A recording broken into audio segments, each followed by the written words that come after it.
Why do we ostracize and whoever did that, it was not funny.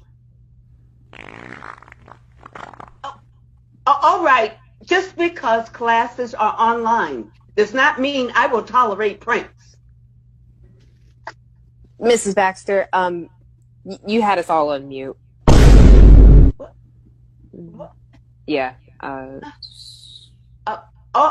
That's enough of your jokes. One of you. No, Miss Baxter, we could all see plain as day that we all had our mute icon. You were the only one with the sound on.